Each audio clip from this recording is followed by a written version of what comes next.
All right, welcome to the Excel tip on pivot tables. Pivot tables are one of my favorite topics in Excel because they're so powerful with data analysis, and hopefully you'll see that through this video. So the first thing I want to do is create a pivot table. So I'm going to select the upper left-hand corner of my data, and because my panes are split, you can see it goes from 12 to 8,758. I can go to the lower right-hand corner very easily, hold Shift, click, and it selects all of my data. Then I'm going to go to Insert, Pivot Table. And I'm going to do it in a new worksheet, and you can see the table or range that I'm using is the range that I just selected. And we hit OK. So now it creates a pivot table in a new sheet. And so pivot tables, we're going to focus on rows and values for the beginning of this pivot table. So pivot tables, basically what they do is they summarize data for you. And let me give you an example. So let's say I wanted to know the temperature trend for the time of the day. So let's put in our rows the time of the day, and then let's put the temperature in Fahrenheit for our values. So this is a sum, and a sum of temperatures doesn't really make too much sense. So we're going to change this, instead of a sum, to an average. And so actually, let me drag this up just a tiny bit so you can see what I'm clicking on. We're going to go to Value Field Settings and change it to an average and hit OK. So now if we make it, now we sort of see our trend for temperatures. And it's all well and good, but like usual, we can make a chart of this. So this is the trend for the average temperature in Phoenix, Arizona. And notice there's a little hiccup here. It's reading midnight as 1/1/1900, and we could change that if we wanted to. So that's sort of what we can do. We can see the trend for the time of the day. We could also switch, instead of time of the day, we could just switch to month.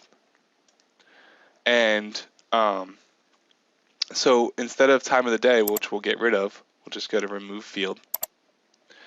Now it's the month of the year. So this is the average temperature for the month of the year, which is great. So what if I want to see the trend of both at the same time? Well, what's nice about this is that I can do rows as a month, and I can do a column as time. So this isn't the right chart to display that, so it shows it very strangely. But you can see now, if I want to know, okay, what's the average temperature in April for 7 a.m., it's right there. So that's the nice little chart. We could also, what's nice about this, and this is something we haven't really covered too much, we could input a surface chart for this. So this will give us, and it looks a little funny, but it'll give us sort of, this is the month of the year, and this is the hour of the day, and it shows us sort of the temperatures.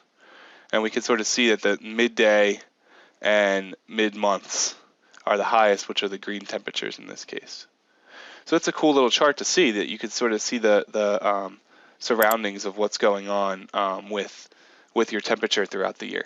So this is something that, if you didn't have a pivot table, this would be very, very difficult to get all that data into this type of format. Because what it's doing is it's saying, okay, it's taking all of those values from, let's say, April, and at 10 a.m., taking all of those values of temperature and averaging them for you. And it's doing this for every single month and every single hour of the day. So this is something that would be very difficult to do on your own, if not virtually impossible. Okay, so let me show you one more example. So we're going to get rid of the columns for now. We're going to remove that field.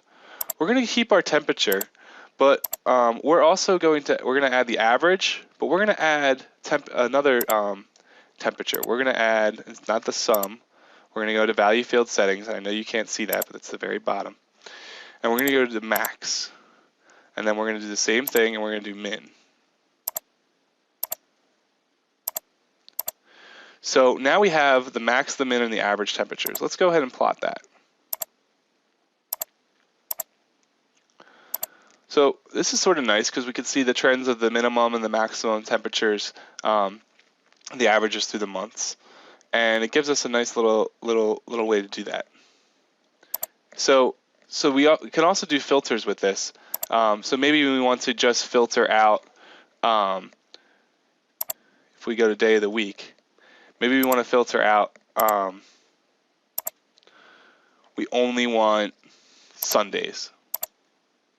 So then that changes the values a little bit. With temperature, this isn't very, temperature doesn't really depend on day of the week, so it's not very helpful.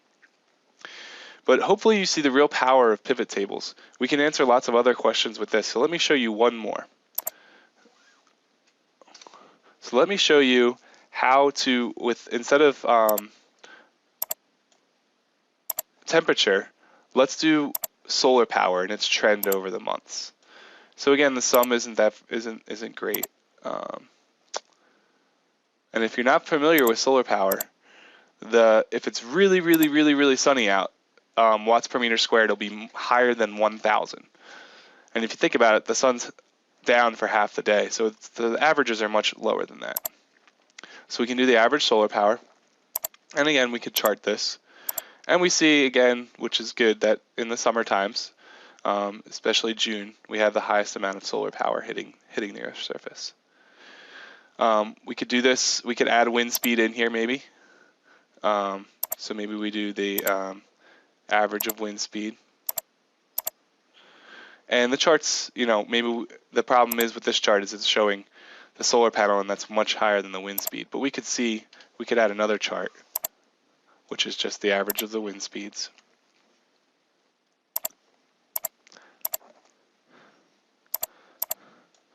And we could see what was going on with that. Oops.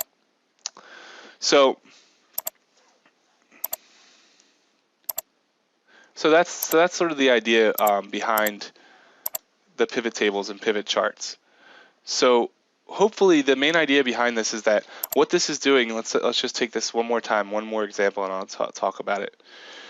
How this is getting the average wind speed for the first month of the year is it's looking for, it's for all the values that have a month value of 1, it's averaging all those wind speeds. And then it does the same thing for 2, and that's the value. Same thing for 3, for month number 3, and that's the value.